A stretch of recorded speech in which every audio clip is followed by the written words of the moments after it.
Buenas a todos y bienvenidos al tutorial de propiedades coligativas. Vamos a ver algunos conceptos teóricos y después algunos ejercicios representativos. Conceptos previos. Algunas propiedades físicas de las soluciones son distintas a las del solvente puro. Por ejemplo, si me voy al diagrama de fases del agua, vemos en esta gráfica, en línea continua, las distintas curvas de equilibrio para los distintos estados, para el agua pura. Ahora bien, en línea punteada observamos las curvas de equilibrio para una solución acuosa, es decir, cuando al agua le agregamos un soluto. Y podemos observar que si mezclamos agua y soluto, llevamos a temperatura de ebullición, esa temperatura es mayor a la original. Eso se conoce como aumento ebulloscópico. Y se puede observar en la gráfica cómo aumenta la temperatura de ebullición. También, si nos vamos a la temperatura de fusión o congelación, vamos a observar que ocurre una disminución cuando formamos la solución acuosa. Es decir, que si mezclo solvente y soluto, lo enfrío, esperamos un tiempo y vamos a ver que la temperatura ha disminuido por debajo de los 0 grados. Es decir, que la temperatura de congelación es ahora menor que la del agua pura. Esto se conoce como descenso crioscópico. Estos fenómenos se aprovechan, por ejemplo, en el líquido anticongelante y refrigerante, el etilenglicol, que se agrega a los radiadores de los autos para evitar que en el invierno se congele el agua del sistema de refrigeración del motor y también para evitar que el agua pase a estado gaseoso. Estas propiedades dependen de la cantidad de partículas que estén disueltas en la solución, no dependen del tipo de soluto que se haya utilizado. Por eso se las conoce como propiedades coligativas. Y las que vamos a ver son disminución de presión de vapor, aumento de la temperatura de ebullición, disminución de la temperatura de congelación y también la presión osmótica. ¿Cuáles son las fórmulas que necesitamos para resolver los ejercicios? Comencemos con la presión de vapor. Vamos a aplicar la ley de Raoult. Y podemos tener dos tipos de ejercicios. Uno, donde la solución está formada por sustancias volátiles. ¿Qué significaba esto? Que un líquido volátil, algunas de sus moléculas escapan al estado gaseoso, generando una presión de vapor medible. En el caso de las sustancias no volátiles, por ejemplo, cuando tengo un soluto no volátil, significa que ese soluto no genera una presión de vapor medible. En el primer tipo de ejercicio, vamos a aplicar la ley de Raoult tal cual está. Si tengo una mezcla de dos sustancias A y B, la presión de vapor de la sustancia A en esa mezcla va a ser igual a la fracción molar por la presión pura de vapor de la sustancia A. Fíjense que es todo de la sustancia A. Presión de vapor igual a la fracción molar de A por la presión de A.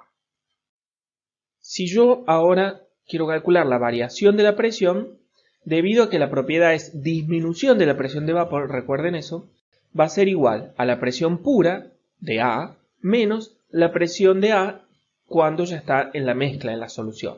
Es decir, presión de vapor pura menos presión de vapor de A en la mezcla.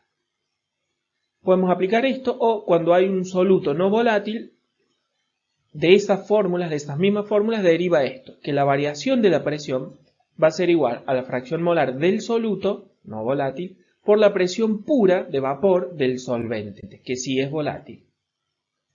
Fíjense que dependiendo del tipo de fracción molar que yo coloco, del soluto o del solvente, es distinto el resultado que obtengo. Si pongo fracción molar del solvente por presión pura del solvente, voy a obtener la presión de vapor de la solución, es decir, de la mezcla, ya que la presión de vapor de la solución va a estar generada solamente por el solvente, que es el único volátil de los dos componentes. Entonces hago fracción molar del solvente por presión pura de ese solvente me da la presión de vapor de la solución, que es la presión de vapor del solvente, pero que ha disminuido por la presencia del soluto. Otras fórmulas que también podemos llegar a necesitar son presión de vapor de la solución igual a presión de vapor del solvente menos la variación. Es decir, que puedo usar estas dos de acá arriba, o sea que puedo averiguar el delta P primero y después la presión de la solución. Y si hago al revés, averiguo primero la presión de vapor de la solución Después averiguo el delta P. ¿Cómo?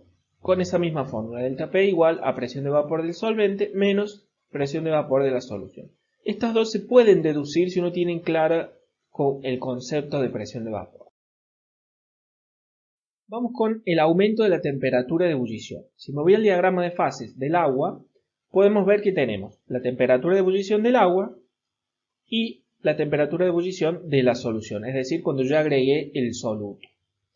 Por lo tanto, el delta o ese aumento bulloscópico va a ser igual a todo ese valor, es decir, el que llega o alcanza la temperatura de la solución, menos la temperatura pura.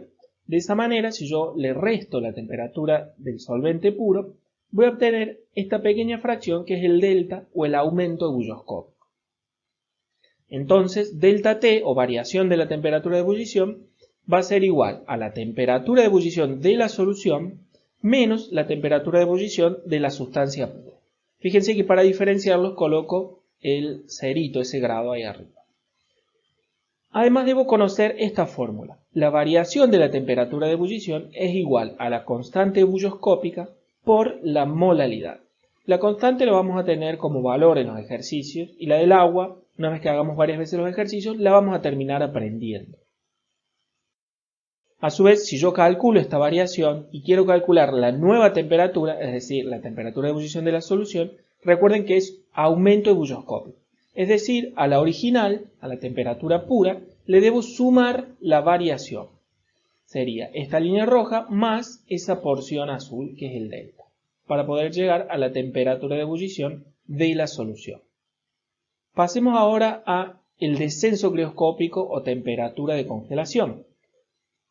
En ese caso vamos a tener el valor de la temperatura original, es decir, la temperatura de congelación del agua pura, y para obtener la variación le tengo que restar esta porción de acá que corresponde a la temperatura de congelación del agua en la solución, es decir, de la solución, perdón.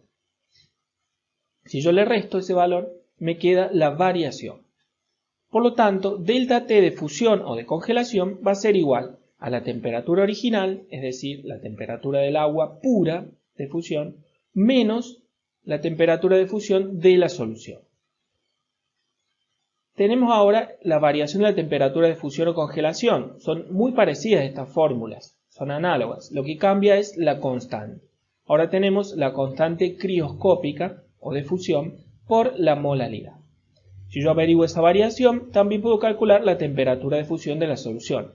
Y recuerden que acá es un descenso, disminuye la temperatura. Por lo tanto, va a ser la temperatura pura menos la variación. Por último, tenemos la presión osmótica. Una forma de recordar la fórmula de presión osmótica, primero recuerden que se simboliza con la letra pi, va a ser poner pi igual a Marta sin A. Es decir, a la palabra Marta le saco la A y me va a quedar molaridad por R por T. Y ahí tengo todas las fórmulas necesarias para aplicar de propiedades coligativas.